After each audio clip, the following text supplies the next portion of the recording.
बड़ी आशीष दे। और आइए इब्रानिया की किताब 9 अध्याय उसका 27 वचन कोई भी हिंदी में और पढ़िए जी, ऊंचे शब्द से जी। और जैसे मनुष्य के लिए एक बार मरना और उसके बाद न्याय का होना नियुक्त। हालेलुया। जहां पे जो बात एक पढ़ी गई है, एक बार इंसान ने मरना है, उसके बाद में उसका न्याय होना नियुक्त है। न्याय, एक बार ही इंसान ने मरना है, उसके बाद में उसका कोई जीवन नहीं है। वो धरती के ऊपर आ नहीं सकता, मां के गर्भ में नहीं आ सकता, और कोई भी वो जून में नहीं पड़ सकता। एक ही बार इंसान ने जन्म लेना है, एक ही बार उसने मरना है, एक ही बार उसको जो जीवन मिला है, केवल एक ही बार। ना कोई इंसान दोबारा गधा बन के आएगा, ना कोई कौवा बन के आएगा, ना कोई घोड़ा बन के आएगा, ना कोई चील बन के आएगा, ना कोई और रूप धार के, जहां कोई और किसी की शक्ल लेके इस धरती पे कभी भी वो नहीं आएगा। ये जो परमेश्वर का वचन है पूरी तरह से मानने के योग है। और ये खुदा का वचन, बाइबल पवित्र शास्त्र जो हमने पढ़ा गया है, यहां पे लिखा है एक बार इंसान ने मरना है, हर एक के ऊपर मौत आनी है। मौत का आना इंसान के ऊपर बहुत जरूरी है। अगर इंसान की मौत ना आए तो वो पाप में जीवन बिताएगा। इस पाप में शरीर को छोड़ करके हमें खुदा के घर में जाना है, इसलिए मौत आई। मौत ने हमारे बीच में राज्य किया। मौत ने हमारे बीच में कैसे राज्य किया, आइए एक दो बातें पढ़ेंगे। क्यों मौत आई? उत्पत्ति की किताब और उसका 3 अध्याय और उसका कृपया कोई भी 1, 2, 3, 4 वचन पढ़िए जी।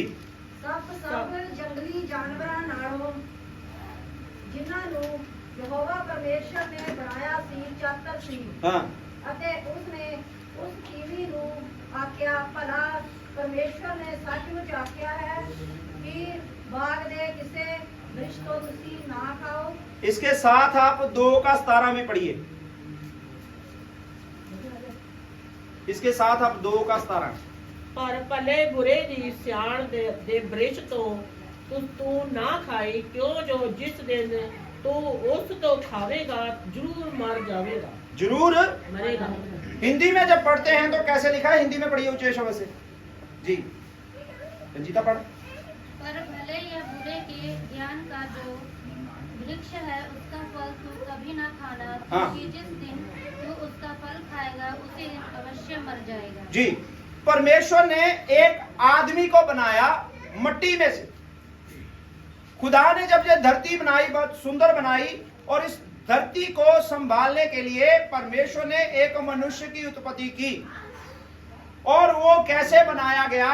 वो मट्टी ली गई और खुदा ने वो मट्टी ली और गूंदी और उस इंसान को बनाया और उसके अंदर अपने सांस फूंक दिए और वो आदम जीवित प्राणी बन गया। ऐसे बाइबल कहती है, उत्पत्ति 2 का 7 में लिखा है, वो आदमी जीवित प्राणी बन गया। वो सबका आदि पिता है, वो सबका आदि पिता है। परमेश्वर ने जब उसको बनाया, मरने के लिए नहीं बनाया, पर परमेश्वर ने एक यहां पे एक कंडीशन रखी, एक वार्निंग दी।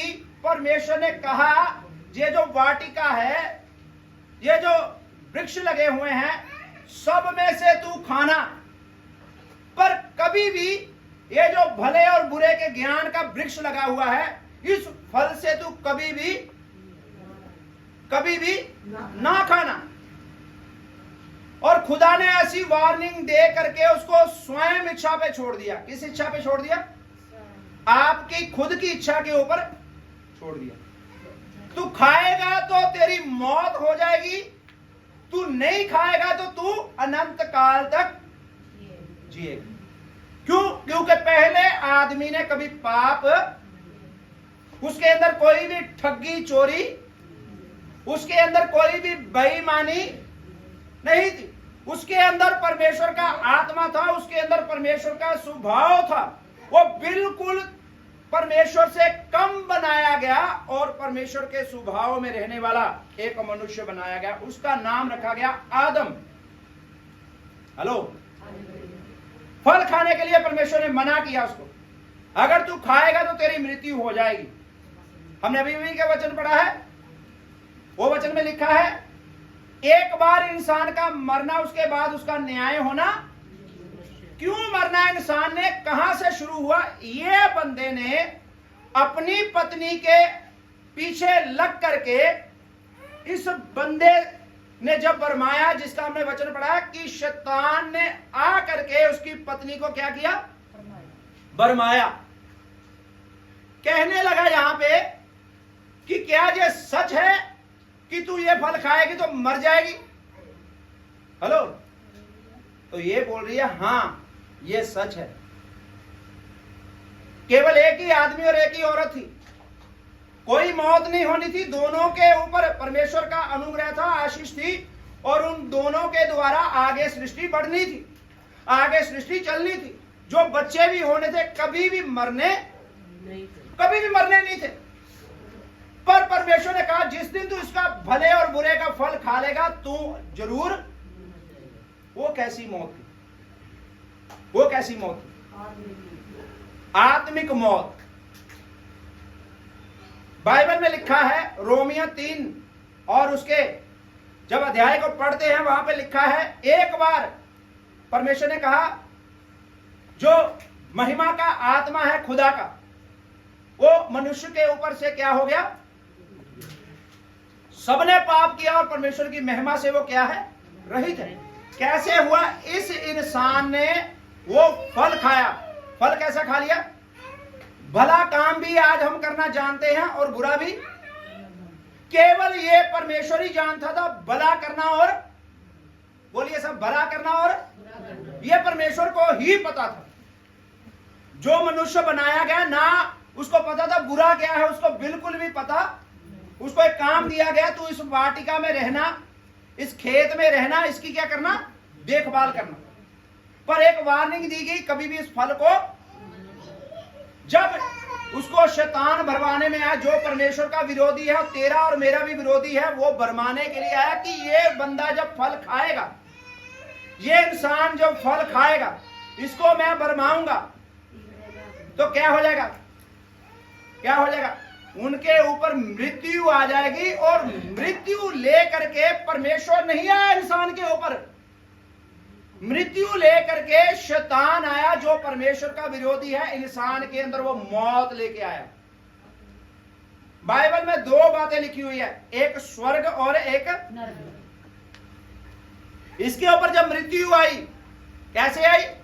जब इसने फल खाया, इसकी पत्नी ने फल खाया, इसके ऊपर जो महिमा का आत्मा था, जो परमेश्वर का आत्मा था, वो इसके ऊपर से, और खुदाई से बातें रोज करने के लिए आता था। पर क्या हुआ? जब इसने फल खाया तो परमेश्वर अदन की वाटिका में जब इसे बातें करने के लिए आया तो ये डर गया। इसके अंदर सबसे पहले क्या आया? जो पहले मनुष्य बनाया उसके अंदर बिल्कुल भी डर इंसान के अंदर भय, बहुत सी और बातों को लेकर के आता है। पहले इंसान डर गया परमेश्वर की आहट को सुन के, और परमेश्वर कह रहा है हे आदम तू कहां है? तो वो बोला, कह रहा है मैं आपके पांव की आहट सुन के क्या हो गया? तो तुझे किसने कहा डरने के लिए? हेलो, तुझे किसने कहा डरने के लिए? मैं बहुत सी आयतें आपको नहीं पढ़ा रहा हूं। तुझे किसने कहा? परमेश्वर ने कहा तुझे किसने कहा डरने के लिए? तो हम नंगे थे इसलिए क्या हो गए? पहले वो नंगे भी थे, परमेश्वर से लज्जाते नहीं थे, उनके अंदर फिर क्या आ गई? शर्म। इन दोनों के ऊपर परमेश्वर का महिमा का आत्मा था। ये एक दूसरे को नंगे भी देखते जब इन्होंने वो फल खाया भले और बुरे का, जो फल खाया पापमयी, इनके अंदर शरीर, इनके अंदर वो आत्मा स्वभाव, शैतान का स्वभाव जो परमेश्वर का विरोधी है, वो स्वभाव इनके अंदर आ गया। तो इन्होंने खुद अपने लिए एक छोटे छोटे कपड़े बना के, यहां पे लिखा हुआ फंकुड़ियों की पत्रियों के कपड़े बना के क्या कर रही है, पहन लिए, और परमेश्वर को कह रहे हैं कि मैं क्या हो गया था। जब परमेश्वर ने मनुष्य को बनाया उसके अंदर डर क्या था, डर। आज मैं एक बात पूछता हूं, जब परमेश्वर ने आदमी को बनाया तो उसकी उम्र मुझे नहीं पता कितनी थी, पर वो जो पहला इंसान धरती के ऊपर जिया पूरी तरह से, उसकी उम्र, उसकी आयु 930 साल की हुई। कितने साल? 930 साल की। आज जब इंसान जन्म लेता है, मुझे नहीं पता वो आदमी की कितनी उम्र थी, 15 साल का था, 16 साल का था, 50 साल का था, 20 साल का था। परमेश्वर ने उसको बड़ा ही बनाया, बुद्धि, ज्ञान, समझ और डील डोल कद काठी में पूरा बड़ा बनाया। पर जब अब आज बच्चा पैदा होता है, कितना पैदा होता है? बोलिए जी, किसके कारण हुआ? बोलिए। और परमेश्वर ने आदमी को श्राप दिया, तूने मेरी बात को नहीं माना, तूने मेरी बात को नहीं माना। ये धरती जो है, तू इनको बोया करेगा और इनको सींचेगा तो ये तुम्हारे लिए कांटे उगाएगी। क्या उगाएगी? दुख भरी रोटी तू खाएगा, तेरा काम आगे नहीं बढ़ेगा, तू काम कोई करना चाहेगा पर हो कोई। ये श्राप आदमी को मिला। औरत को क्या श्राप मिलेगा? अब तू गर्भवती हो गई, हेलो, और दुख के साथ, पीड़ा के साथ तू बच्चे जनेगी, फिर भी तेरी लालसा किसके साथ हो गई? तेरे। अब जो बच्चा जन्मता है इतना सा, जब परमेश्वर ने बच्चा बनाया तो कितना बड़ा बनाया है जी? कद काठी, ज्ञान, बुद्धि में, डील डोल में, सब बातों में एक अच्छा इंसान बनाया।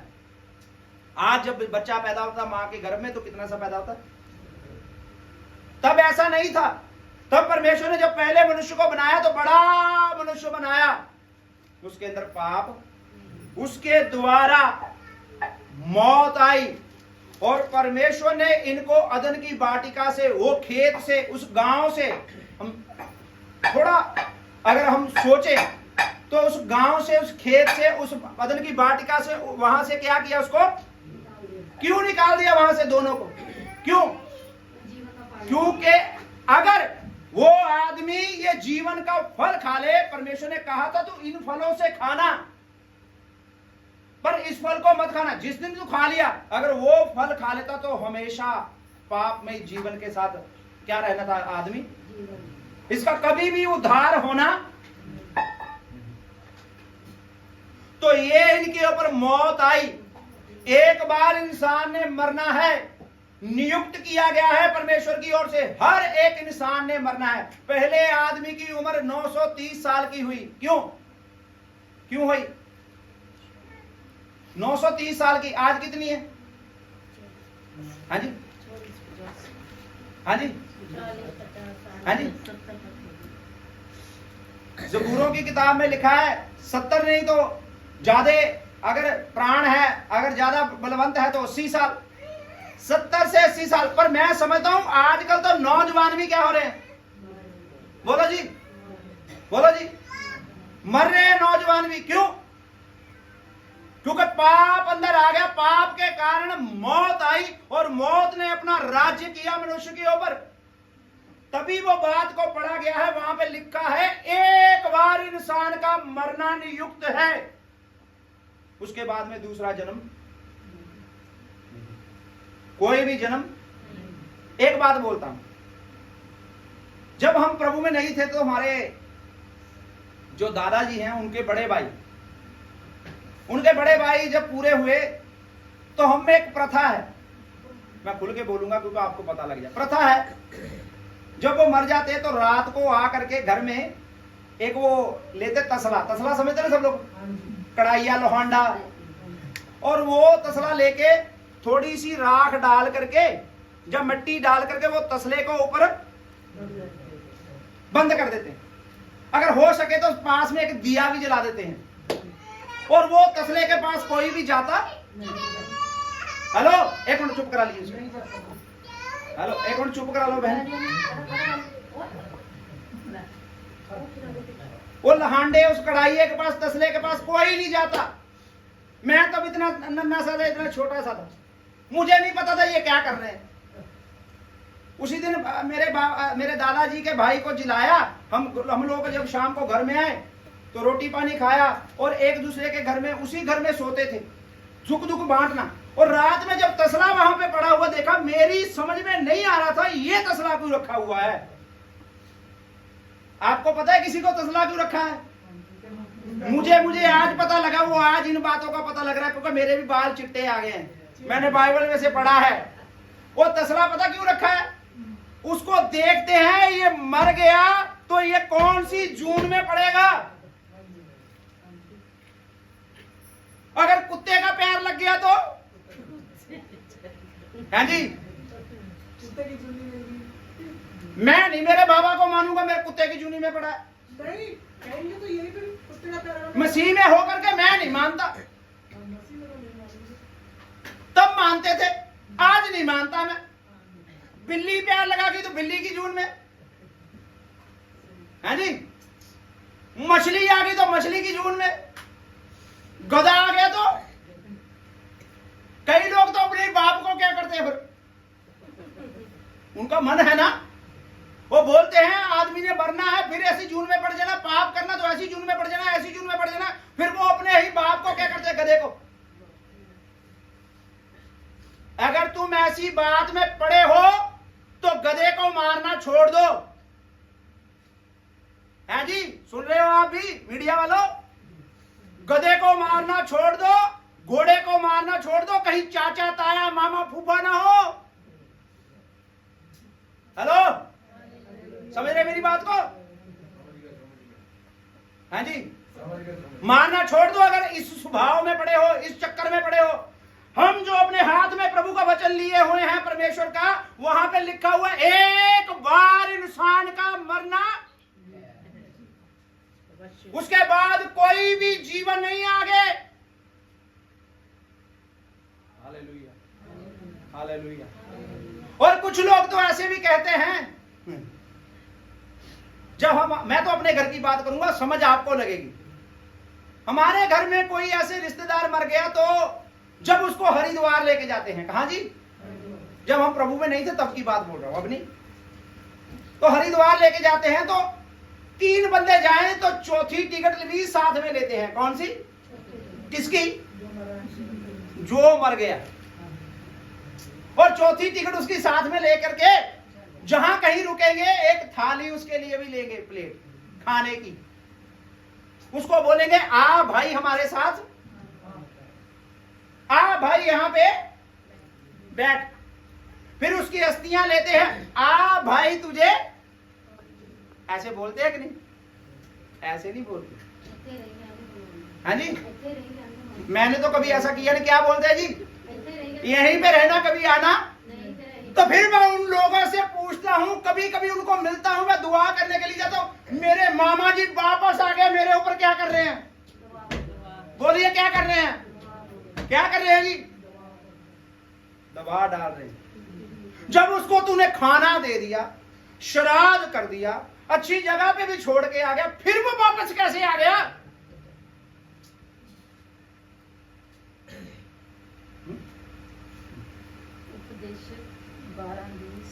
हाँ, पढ़ दीजिए क्या लिखा। ਅਤੇ ਖਾਕ ਮਿੱਟੀ ਨਾਲ ਪਹਿਲਾ ਆਵਾਜ਼ ਅਤੇ आत्मा परमेश्वर तनी तक खिचला नहीं। एक बार मरना है, उसके बाद में न्याय होना है। मैं उसी बात पे हूं, एक बार मरना है तो उस चक्कर में लोग क्या क्या कर रहे हैं, कैसे शैतान ने उनको भरमा करके रखा। जैसे औरत और हवा को, आदमी और औरत को भरमाया और अपने छंगुल में ले लिया, मौत आ गई। आज तक मौत राज्य कर रही है। इस मौत का भी न्याय होना है। आखिरी जब न्याय होगा, इस मौत का होगा। और मौत के ऊपर फतेह पाई है मेरे प्रभु। बोलो सब, मेरे प्रभु मौत के ऊपर जो फतेह पाए हुए हैं, तीसरे दिन जो जी उठे मुर्दों में से, वो मेरा। Hallelujah, hallelujah. हालेलुया। और उसी ने हम इन वहमों और भ्रम में से निकाला है। एक बार ही इंसान का मरना है, उसके बाद कोई भी जीवन हाँ है। 84 लाख जूने हैं, तितली, घोड़ा, तितर, बटेरा, ऊंट, मच्छर सब जूने हैं है। पर भाई तुझसे प्रभु ने अपने स्वभाव के ऊपर और अपने जैसा बनाया है। कभी तुझे मच्छर वो दोबारा मच्छर को मच्छर ही बनाया है, घोड़े को घोड़ा ही बनाया है, कुत्ते को कुत्ता ही बनाया है। जिस इंसान को परमेश्वर ने इंसान बना दिया, कभी भी उसको कुत्ता बनाएगा बनाएगा कुत्ता जी? हाँ जी, हाँ जी।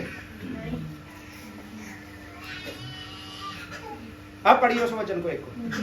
हाँ, उपदेश रेत काम ਦਾ ਇੱਕ ਸਮਾਂ है 7 की 12 हिंदी च पढ़िए तो बढ़िया गल है। उपदेशक 7 की 12 देखे, ध्यान दीजिए इधर। हाँ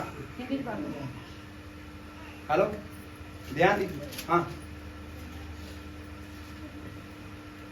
संतोष तेरी बात। उपदेशक 7 की 12 है किसी के पास? पढ़िए जल्दी से। 12 के 7 हाँ 12 की 7। हालेलुया, हालेलुया जी।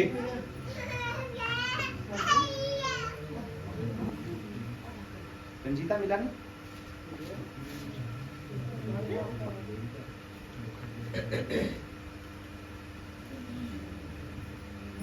उपदेशक की किताब 12 अध्याय उसका 7 वचन में पढ़ने लगा हूं। सॉरी 7 का 12।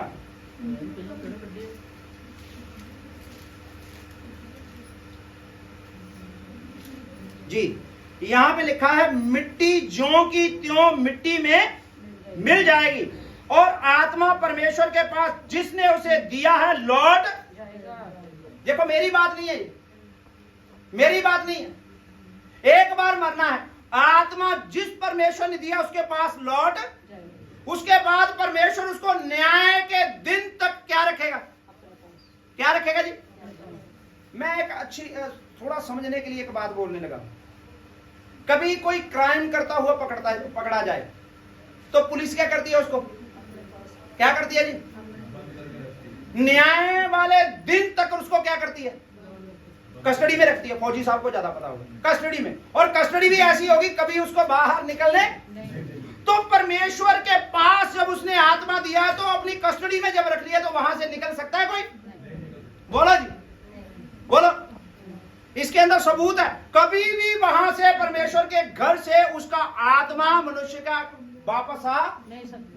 तो ये बरवाने वाला कहता है तेरे ऊपर तेरा मामा दबाव पा रहा है, तेरे ऊपर तेरा चाचा दबाव पा रहा है, तेरे वापस आ गई तेरी चाची, उसको छोड़ के आया था वहां पे। कहां पे छोड़ गया जी? वहां पे छोड़ गया था, वो वापस आ गई, तूने रोटी में कमी रखी, कोई वापस आ गया, तेरे ऊपर वो दबाव डाल दिया। क्यों नहीं? यहां पे पढ़ा गया है, लिखा है, आत्मा जिस परमेश्वर ने दिया उसके पास वो लौट। अगर किसी के ऊपर दबाव पड़ रहा है ना, वो आपका मामा, चाचा, ताया, बुआ, फुफड़ नहीं है, कोई भी बड़ा भाई, बड़ी बहन कोई नहीं है। वो कौन है? बोलिए जी, कौन है वो? शैतान है। वो परमेश्वर का और परमेश्वर की बनाई हुई सृष्टि का विरोधी है। आज लोग उसके चक्कर में अपने रिश्तेदारों से, अपने भाई बहनों से, अपने गांव वालों से, अपने परिवार वालों से, अपने पड़ोसी से बहुत ही ज्यादा क्या हो गए हैं? दूर हो गए हैं। घर टूट गए, रिश्ते टूट गए। शैतान यही तो चाहता है। अरे परमेश्वर ने जो आत्मा दिया उसके पास वो लौट जाएगा, कभी भी वापस नहीं आएगा। आगे एक वचन और पढ़िए, 2 शमूएल 12 का 23। ये भी एक सबूत है। 2 शमूएल 12 का 23। 2 शमूएल 12 का 23।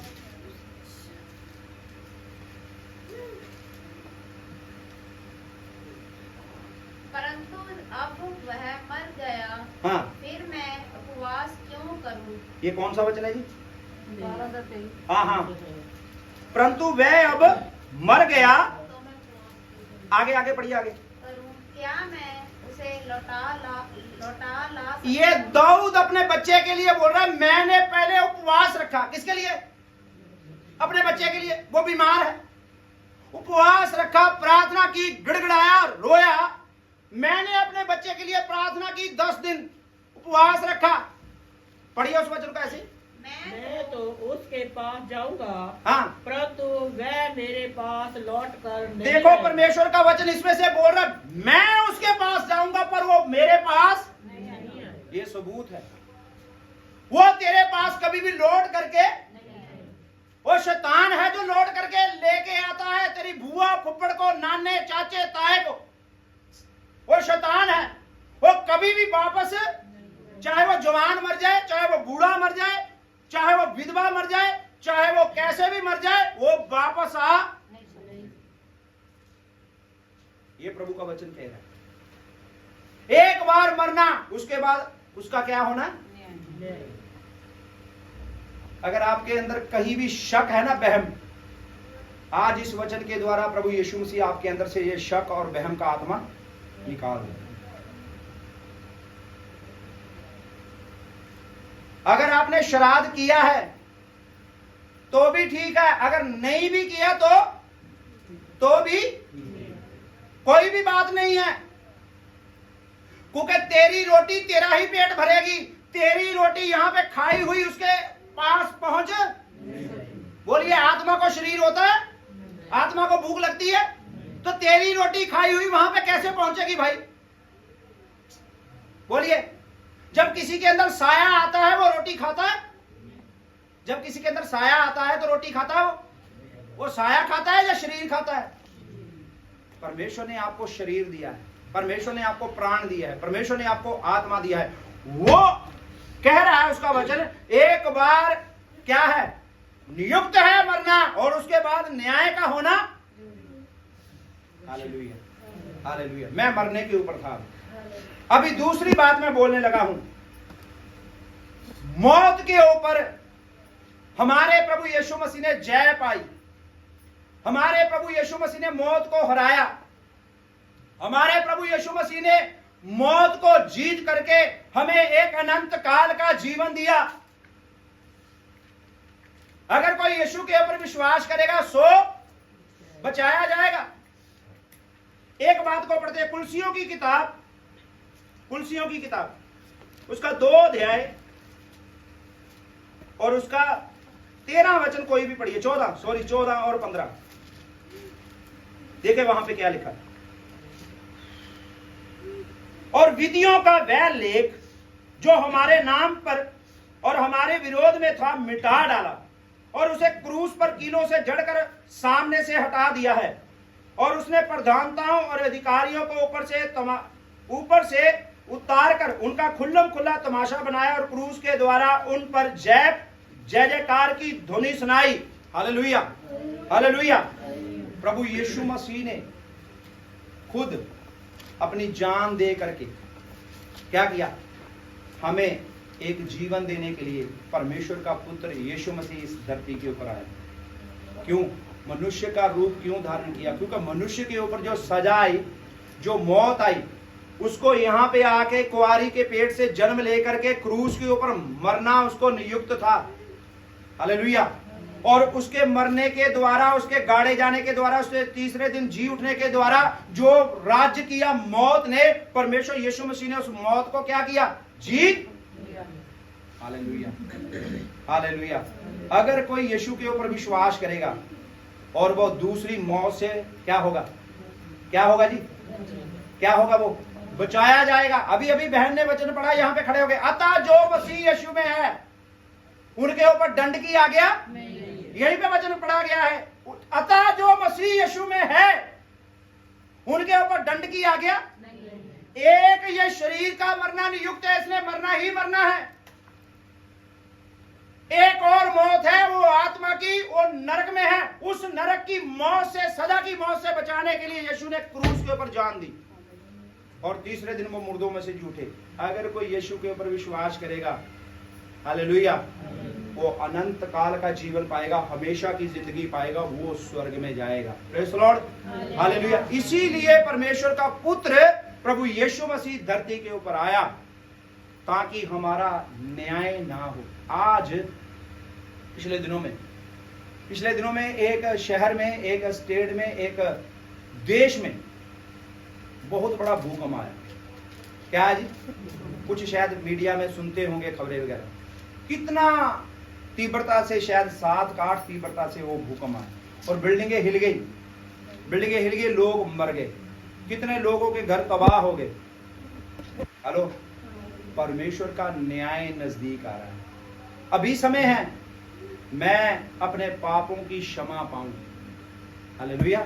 मैं अपने पापों से माफी पाऊं, कहीं मुझको न्याय आसन के सामने खड़ा ना होना पाए, कहीं मुझको ऐसा ना कहा जाए तेरा आज मैं न्याय करता हूं, तू उस झील में चला जा, और वहां पे रोना पीटना और दुख भरे दिन वहां पे बिताने पड़ेंगे, और कोई भी वहां से आगे जीवन, उस परमेश्वर के सामने मैंने और आपने खड़े होंगे और मेरा और आपका न्याय होगा। बाइबल में एक आयत लिखी है, अगर तू गुप्त दरवाजों में भी, अगर तू गुप्त जगह में भी जाके पाप करे, कोठड़ियों में जाके पाप करे, और तेरी गवाही पता कौन देंगे? ये छत बोलेगी, ये दीवार बोलेगी तूने क्या किया है, ये मिट्टी बोलेगी तूने क्या किया है, ये पानी बोलेगा तूने क्या किया है, तूने ये कुकर्म किया, तूने ये पाप किया है। तब तेरे पाप छुपाए, क्योंकि परमेश्वर की आंखें हर एक जगह पे देखती है। तेरा एक दिन न्याय होगा। अब समय है अपने पापों की क्षमा मांग करके अपने जीवन में प्रभु यीशु मसीह को उद्धार करता करके ग्रहण कर। तेरा न्याय ना होगा, तू मसीह में सदा का जीवन पाएगा। हालेलुया। ये आशा है हमारी, ये आशा है। हमारे बीच में ये बहन नहीं रही, इसने तौबा करके बपतिस्मा लिया, परमेश्वर की इच्छा को पूरा किया, और हम विश्वास करते हैं इस बहन से, जब प्रभु यीशु मसीह फिर से दोबारा अपने कलीसिया को, अपने लोगों को जो विश्वास करते लेने के लिए आएंगे, ये मुर्दों में से जी उठेगी। हम जो जीवित हैं पल भर में और के और हो जाएंगे। ये पार्थिव जो शरीर मिला ये निकल जाएगा, हमें एक नया शरीर दिया जाएगा। हेलो हेलो, आइए इस वचन को पढ़ करके हम प्रभु को धन्यवाद दें। पहला कुरिन्थिया उसका 15 अध्याय, पहला कुरिन्थिया और उसका 15 अध्याय।